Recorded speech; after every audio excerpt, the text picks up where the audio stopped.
Japan steps out of the shadows and presents Putin with a bill for the Kuril Islands. Tokyo is no longer a quiet rock. Billions in aid to Ukraine and new support packages are making it a key factor in weakening Russia. A major scandal is erupting in Europe. Orbán is effectively being cut off from classified information due to leaks to Moscow. Behind closed doors, they are discussing a future without Budapest. Distrust is growing around the Hungarian leader. In the US, a wave of protests and political tension is shaking the country and resonating in Europe. Meanwhile, Zelensky firmly states Ukraine's position on security guarantees. No compromises and no double standards. And most alarming of all, tensions are rising in the Baltic direction. Threats are coming from Moscow towards Estonia. But NATO is already increasing its presence. An escalation scenario may not turn out the way the Kremlin expects. More on all of this coming up. Ukraine welcomes you today. Rinat Aslanov here with the latest events. The end of the era of silence.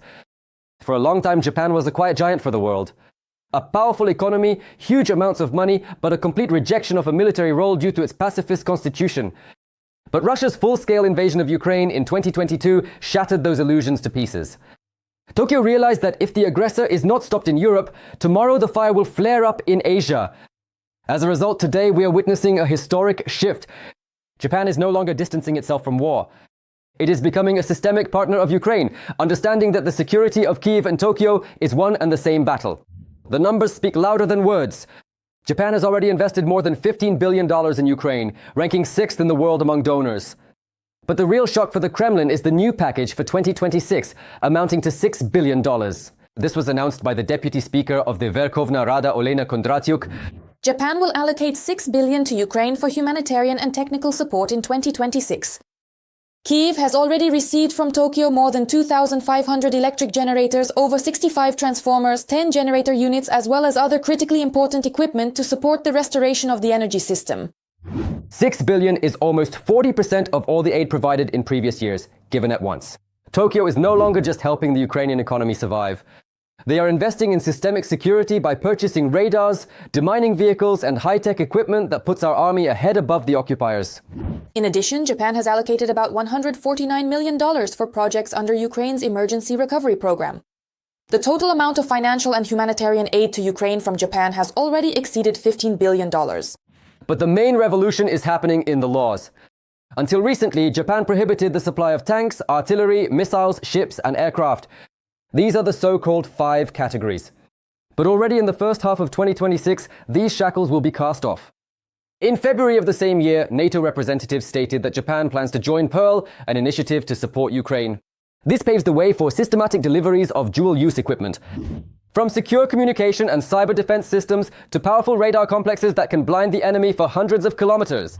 Going beyond the supply of specific materials, it is worth considering the broader dimension of Japanese involvement, the transfer of technology, know-how, and institutional practices. Japan has accumulated unique expertise in a number of industries that are directly relevant to Ukraine's needs. Japan is a world leader in demining and cybersecurity, and it is ready to share this knowledge with Ukraine free of charge. But this is not a one-way street. Tokyo is deeply interested in the unique combat experience that Ukraine is gaining every day by using the latest systems in real wartime conditions. This technological alliance transforms support from humanitarian aid into a true partnership. While Japanese companies are helping to restore our infrastructure, Ukrainian soldiers are providing Japanese engineers with data that will make their equipment the best in the world. This mutual interest is an argument in favor of transforming Japan's involvement in non-lethal support from a donor model to a partnership model, with reciprocal technological benefits. But there is a catch, or rather a thorn, in Baku, Tokyo. It's Moscow. For decades, Russia has tried to blackmail Japan with the Kuril Islands, using them as a club in negotiations. But after 2022, this leverage broke. The Kremlin is militarizing the archipelago and withdrawing from peace talks, thinking this will scare Tokyo. The effect was the opposite. Japanese diplomacy has completely dropped the mask of normalizing relations with the aggressor. For the Takaichi cabinet, the Kurils are the legitimate territory of Japan. And no threats from Moscow will make the Japanese slow down their support for Ukraine anymore.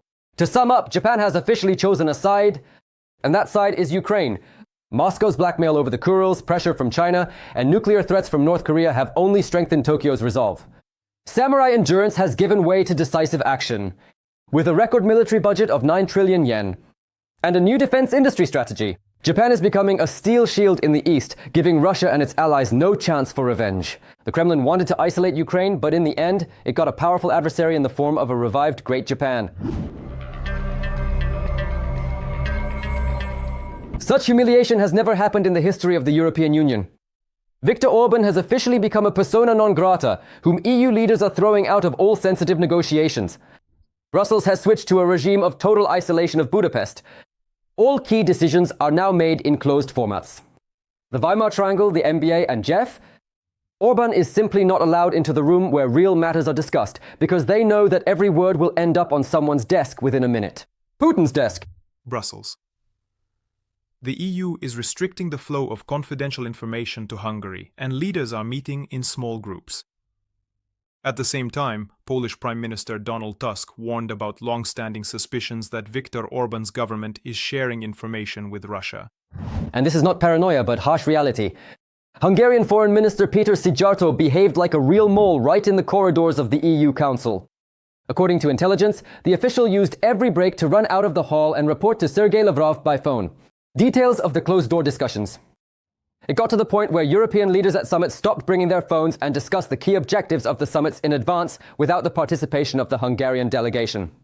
The news that Orbán's people inform Moscow about the EU Council meetings in the smallest detail should not surprise anyone. We have suspected this for a long time. That is exactly why I only speak when absolutely necessary and say only as much as is needed. Why did Europe resort to such extreme measures? Because for years, Hungary has been a backdoor for Russian hackers and spies in the heart of NATO and the EU. Through Budapest, Moscow had access to the most restricted databases, and Orbán personally blocked 90 billion euros in aid for Ukraine. But now that shop is closed. Poland, Lithuania, and even the Bucharest Nine are openly discussing excluding Hungary from all security formats. We will only speak in an official capacity. And later, without Hungary's participation, we will discuss the achievable goals of the summit, he said. Former Lithuanian Foreign Minister Gabrielius Landsbergis. According to reports, the Bucharest Nine group, a club of countries on the eastern flank of the military alliance, considered the possibility of excluding Budapest from this format next year due to its inability to agree on supporting Ukraine. But the wildest absurdity was revealed in documents from the Russian Foreign Intelligence Service. When it became clear in Moscow that on April 12th, Orbán might be ousted with a bang, they launched Operation Game Changer. The plan: to stage an assassination attempt on Orbán in order to turn him into a sacred victim. The Kremlin handlers seriously proposed to repeat the Trump case, hoping that the sight of a wounded leader would make Hungarians forget about poverty and rush to the polls to save him, while he was still prime minister. Such an incident would shift the perception of the campaign from the rational sphere of socio-economic issues to an emotional one, where the key topics would become state security, stability, and the protection of the political system, the operatives wrote in a report prepared for the main division of the SVR responsible for political influence operations, the Directorate MS, or the Department of Active Measures. And this scenario is already being actively promoted. A whole team of GRU operatives has landed in Budapest, and under the leadership of Tigran Garibyan, they are churning out deepfakes against the opposition. They are using artificial intelligence to smear the leader of the TISA party, Péter Magyar, and his associates. While Orbán pretends to be a defender of sovereignty, Russian officers in his office are handing out instructions to Hungarian propagandists. Panic is growing within the ruling party. And I think they might take some reckless steps to stay in power, said Andros Telkis, former deputy head of Hungary's foreign intelligence. The Russians will do everything to keep Orbán in power. They consider Hungary part of their sphere of influence. Orbán is really finished, and no fake assassination attempts will save him. Hungarians can clearly see how their country is being turned into the Kremlin's backyard. April 12th will be the day when Putin's Trojan horse is finally destroyed. Europe is no longer willing to tolerate traitors in its ranks. And Orbán will go down in history as the man who betrayed his people for the sake of friendship with a war criminal.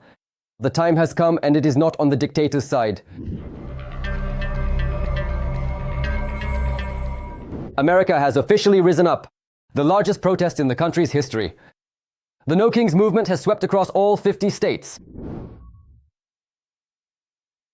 9 million people from New York to tiny towns in Idaho took to the streets with a single demand to stop Trump's authoritarian madness. Even Europe did not stand aside. Paris, London, and Rome are buzzing with rallies against the American war in Iran and the White House's policies. The main battleground became Minnesota, where thousands of people gathered at the Capitol in St. Paul. The trigger was the bloody raids by the ICE Immigration Service, during which agents shot and killed 2 US citizens, Renee Good and Alexa. Pretty. The headliner of the rally was musician Bruce Springsteen. He performed his new song, Streets Named After Apollis, mourning the victims of federal arbitrariness.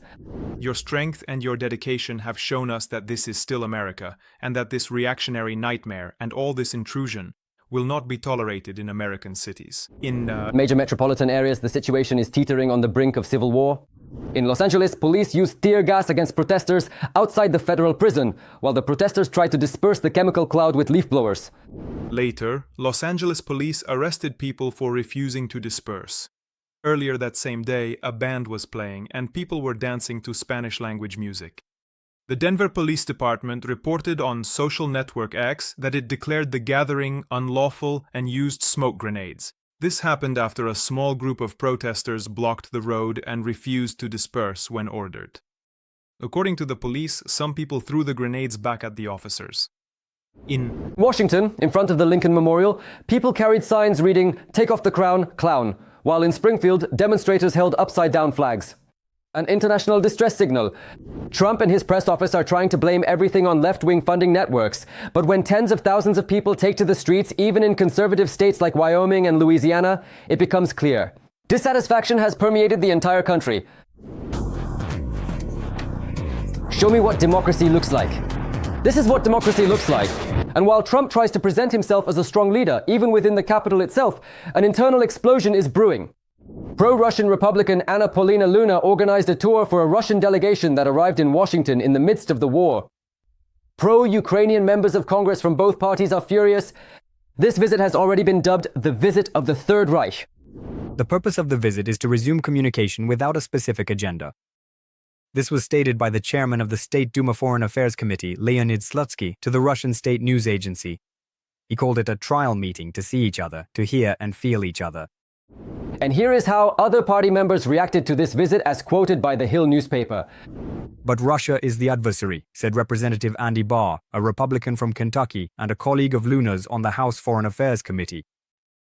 Obviously, we and this administration support Ukraine's resistance to further Russian invasion of Ukraine. I would have questions about what their objectives are. Representative Joe Wilson, R. South Carolina, a vocal supporter of Ukraine, told The Hill that he compared the meeting with Duma members to a visit from guests of the Third Reich, referring to the Nazi regime in Germany from 1933 to 1945. I don't know her personally, he said. Oh, Moon.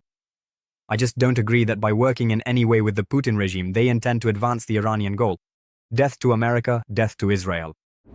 There has been a split within American power. While one part of Congress is fighting for democracy, the other is conducting behind-the-scenes negotiations with the aggressor. Trump is effectively losing control over his own faction, allowing the enemy into the holy of holies of American politics. If control is lost within his own country, what can be said about foreign relations? Trump's geopolitical strategy has collapsed in just a month. The Gulf countries, which for 80 years were America's main allies, are now looking toward China. This is reported by the reputable publication Bloomberg. According to the agency, Arab leaders are outraged not only by the war in Iran, but also by Washington's inability to protect them from Tehran's strikes. Trump prioritized Israel's interests, ignoring the security of Saudi Arabia and the Emirates. As a result, the sheikhs have begun to seriously doubt whether they need American bases, which turn their countries into targets. Friendship with the US no longer guarantees security, and Beijing is looking like an increasingly attractive and predictable partner. According to sources, now, as thousands of drones and missiles fly over the Arab cities of the Persian Gulf, which are supposed to be havens for tourists and financial investors in an unstable region.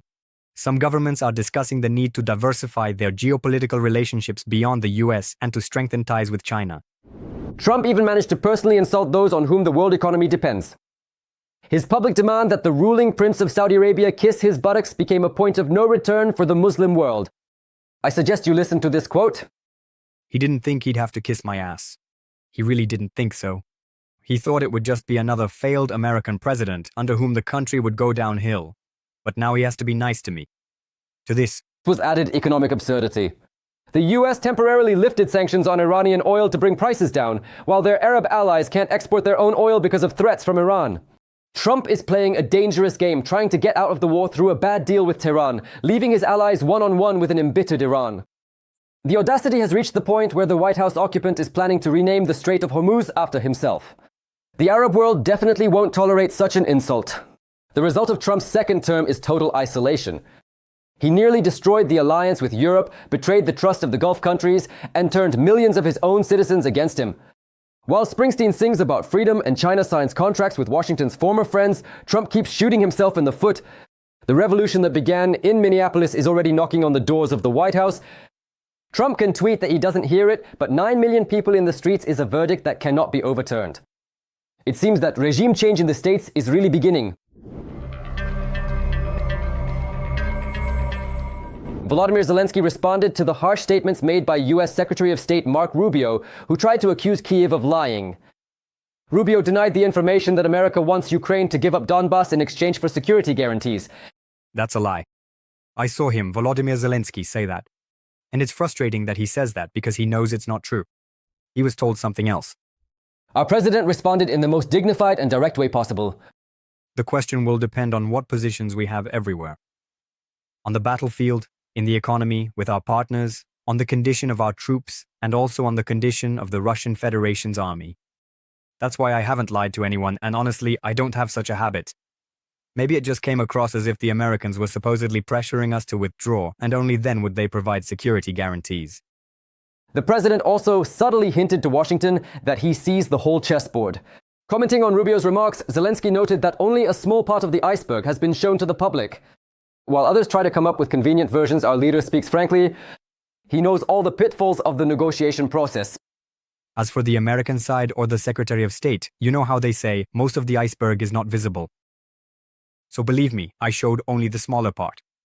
I am speaking completely frankly. There are different ways to phrase it. Zelensky's main message is that Ukraine needs security. Not someday in the future, but right now. The president is defending this position. The signing of guarantees must take place before the end of the war. This is a fundamental point that he has discussed with Trump and with all world leaders. Yes, I said that we want to sign security guarantees before the end of the war.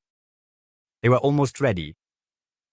I want to remind everyone, we want to sign before the end of the war, just like the prosperity package, the package to support Ukraine's recovery after the war ends.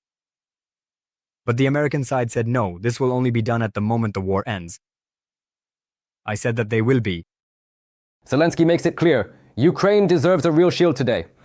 And any attempts to postpone this issue until the withdrawal from Donbas are met with firm resistance from our leader. Against the backdrop of Zelensky's iron calm, American diplomats are starting to lose their composure. The scandal at the G7 meeting, where Marco Rubio lashed out at Kaja Kallas, made this clear. Washington's nerves are at their limit. The US is constantly asking for help in the war. But when the US itself was in need, they did not receive a positive response. We are doing everything possible to put an end to the war. If you think you can do it better, please go ahead. We will step aside. What did the politician react so fiercely to? To Kaja Kallas' tough question. A year has passed and Russia hasn't budged. When will your patience run out? While the US Secretary of State, irritated, suggests that Europe step aside, Zelensky reminded the world that our main guarantees are not just signatures on paper, but also the power of our own production. The armed forces of Ukraine, our weapons, our programs, and the support of loyal partners. This is what protects Ukraine today. In the Kremlin, the imperial psychosis is flaring up again. Dmitry Medvedev, true to form, declared Estonia a part of Russia, trying to intimidate Europe with historical fairy tales. The lab rat Kallas, whose face lacked intelligence, hit the mark again by stating that Russia is demanding something it has never had. Donbas, which belonged to Russia and no one else. It's a shame to be so foolish at 50 years old. In fact, Estonia too was once part of Russia, which is terrible. This was a response to the statement by Kaja Kallas earlier. This is clearly the wrong approach. Of course, this is a Russian negotiation tactic. They demand something that was never theirs. And that is precisely why we also note that this is a trap we must not fall into. But while Medvedev is busy hurling insults, Western intelligence is already seeing the enemy's real plans. The publication Bild has released maps of a possible offensive where Narva, Riga and Vilnius are marked as the main targets of Putin's arrows. Russia dreams of a multi-pronged strike, but forgets that the world is no longer the same as it was in 2021. Bild has published a map of Russia's invasion plan for the 3 Baltic countries. It is worth recalling that back in 2021, more than 4 years ago, Bild revealed a map of Russia's future invasion of Ukraine. At the time, people on social media laughed a lot and mocked this. And a little later, Zelensky suggested getting ready for May barbecues. By the way, instead of preparing for those May barbecues, Estonians are preparing their population for war. Training exercises are being held not only for the army, but also for the Kaitselit. These are voluntary paramilitary formations. There's also a drone pilot unit being prepared, among many other things. The Baltic countries today are powerful outposts, preparing for a major fight every second. In Estonia, training exercises for Kaitselit volunteers and the preparation of drone pilots are in full swing. And NATO views the region as a single operational space. Political analyst Carlo Massolo confirms that the alliance has already deployed multinational groups in Narva under British leadership. And this is only the forward line of deterrence. Putin can draw up any invasion routes from Kaliningrad or Belarus. But at every meter, his troops will be met by the combined might of the most technologically advanced alliance in human history. As the expert notes, NATO forces are already partially present in Estonia. Not far from Narva, a multinational battle group led by the United Kingdom has been deployed, serving as the forward line of deterrence. Among the possible steps to strengthen security, the expert specifically mentions the deployment of NATO units directly in Narva. In his view, such an approach could significantly increase the level of deterrence, since in the event of an attack, Russian troops would immediately be confronted by alliance forces. While Moscow threatens to seize territory, reality is hitting it right in the nose. The defense ministers of Estonia, Latvia, and Lithuania have called on NATO to immediately strengthen air defense and launch an operation, Guardian of the East. The alliance is already mobilizing additional surveillance forces and fighter jets to protect the eastern flank. Europe is taking total control of the skies. Any attempt by Putin's tin soldiers to violate the border will end with their immediate destruction. Meanwhile, the Kremlin has launched a large-scale information operation, trying to convince the world that the Baltic countries have opened their airspace for Ukrainian attacks. But in Riga and Vilnius, they view this cheap circus with irony. This was reported by European Pravda, citing a statement from the Latvian Ministry of Defense. With such statements, Russia is demonstrating its weakness and trying to distract attention from the fact that it is unable to defend itself against successful Ukrainian counteroffensives targeting Russian infrastructure on the Baltic Sea coast. Disinformation and bots on social networks are being used, targeting a Russian-speaking audience, and with the involvement of young people. Russia is trying to divide NATO through disinformation, but is getting the opposite effect. The alliance is only becoming more united around Ukraine. The hybrid war that Putin is so fond of is drowning in facts and the technological superiority of the West. Experts unanimously say that Russia does not have the resources for 2 fronts. The full-scale war in Ukraine has drained all the strength from the Kremlin, and any attempts at local operations in the Baltics would be suicidal. It's suicide. They will not fight against the Baltic countries the way they are currently conducting combat operations against Ukraine. They are planning to use unmanned aerial vehicles, drones, missiles, but at the same time, a significant deployment of equipment. The Leningrad military district. Even though it has been reinforced, it's more of a showpiece for reports than an actual strike force. According to the expert, without a concentration of troops in Belarus, any scenarios like the Narva People's Republic remain nothing more than the wet dreams of the patriots. NATO is preparing for such actions. In fact, all their exercises assume that Russia will act this way, or in other words, will use firepower of various kinds and is preparing to counter this. The final chord for the dictator is obvious. Today, Europe is stronger, higher, and better prepared. NATO is already taking into account all possible threats, from drone attacks to attempts to block the Suwałki corridor. While in Moscow they are monitoring the consumption of interceptor missiles in the Middle East, the Baltic states are becoming an impregnable fortress. And what do you think about these events? Share your opinion in the comments. Don't forget to like and share this video. Stay with us because it only gets more interesting from here.